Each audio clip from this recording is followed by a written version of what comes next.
Queridos irmãos, queridas irmãs, na primeira leitura de hoje dos Atos dos Apóstolos, bem no finalzinho do trecho que hoje escutamos, no versículo 25 do capítulo 11 dos Atos dos Apóstolos, escutamos que em Antioquia, uma cidade da Síria, que naquela época era a terceira cidade mais importante do Império Romano, depois de Roma e de Alexandria no Egito.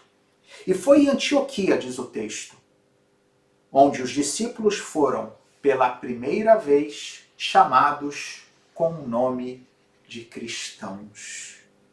E desde aquele momento até os dias de hoje, os discípulos de Jesus Cristo, os batizados, são chamados por este nome, o nome de cristãos. Mas o que significa esse nome? E o que significa para nós ter este nome? O que isso deve, portanto, corresponder no nosso modo de viver, no nosso modo de nos comportar? Em primeiro lugar, o significado dessa palavra cristão. Evidentemente, cristão vem de Cristo. Mas o que significa Cristo? Muitas pessoas, até pelo hábito de escutar Jesus Cristo como fosse uma única realidade, entendem a palavra Cristo quase como fosse o sobrenome de Jesus. Então ele tinha como sobrenome Cristo. E não. Cristo é um título. É uma palavra que vem do grego que significa ungido, ou seja, aquele que recebeu um óleo que o configura com uma missão especial. E na língua de Jesus, ou seja, em hebraico, a palavra ungido, que em grego é Cristo, se diz Messias. Portanto, Cristo é igual a Messias, que é igual a ungido. Significam a mesma coisa em línguas diferentes. Portanto, quando chamamos Jesus de Cristo, estamos o chamando de ungido, estamos chamando também de Messias. Evidentemente, a unção que Jesus recebeu não era uma unção qualquer, não era feita com óleo humano, um óleo feito por mãos humanas, mas era com o próprio Espírito Santo, que desde quando ele foi concebido no seio de Maria, lembremos da passagem do Evangelho de São Lucas, quando o anjo Gabriel diz a Maria que ela seria a mãe do Salvador e diz: o Espírito Santo descerá sobre ti, e a sombra do Altíssimo te cobrirá. Por isso, aquele que nascerá de ti será chamado o Santo de Deus, ungido, justamente porque foi gerado, concebido pela ação do Espírito Santo. Essa é a unção que faz de Jesus o Cristo, o ungido, o Messias. E nós cristãos, portanto, ao termos esse nome, também somos ungidos. Também somos, portanto, Messias, porque participamos da missão de Jesus, porque recebemos o Espírito Santo no dia do nosso batismo. Fomos ungidos pelo Espírito Santo e configurados com Cristo, ou seja, assumimos a vida de Cristo na nossa vida, porque Ele nos toma, Ele como que nos acolhe junto de si e faz de nós uma só coisa com Ele. Lembremos aquela palavra de São Paulo na carta aos Gálatas, no capítulo 3, versículo 28.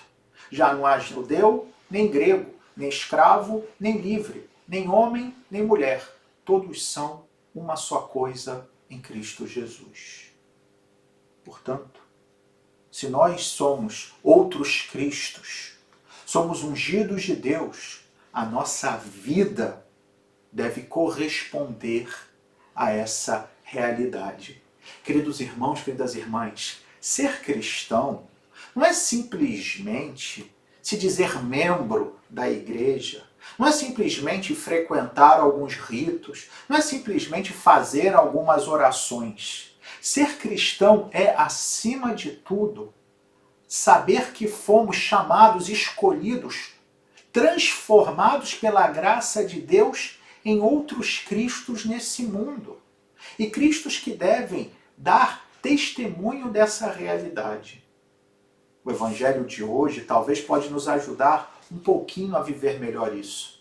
Quando Jesus, que se encontrava em Jerusalém, estamos no capítulo 10 do Evangelho de São João, e ali vemos Jesus na festa da dedicação do templo, que os judeus chamam até hoje a festa da Hanukkah.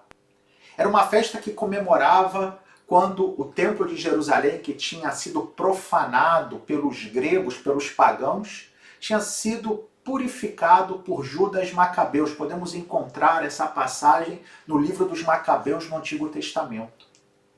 E é interessante, quando a primeira leitura nos fala do nome cristãos, o Evangelho nos coloca na festa da dedicação do templo. Ou seja, o templo que é novamente purificado, que é novamente oferto a Deus como algo que pertence a Deus.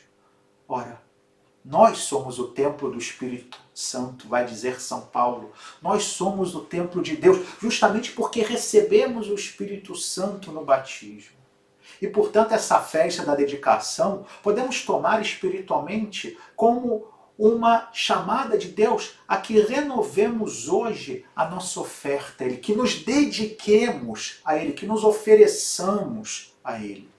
E é mais interessante ainda se temos em conta que, nesse contexto do Evangelho, quando alguns fariseus começam a perguntar a Jesus, que Ele não os deixasse em dúvida, mas se dissesse se era o Messias, ou seja, o Cristo, como nós que o somos pelo batismo, e Jesus responde: já vou-lo disse, mas vós não acreditais. As obras, atenção, porque aqui está o Evangelho falando comigo e com você. As obras que eu faço em nome do meu Pai dão testemunho de mim. Que bonito, queridos irmãos, queridas irmãs.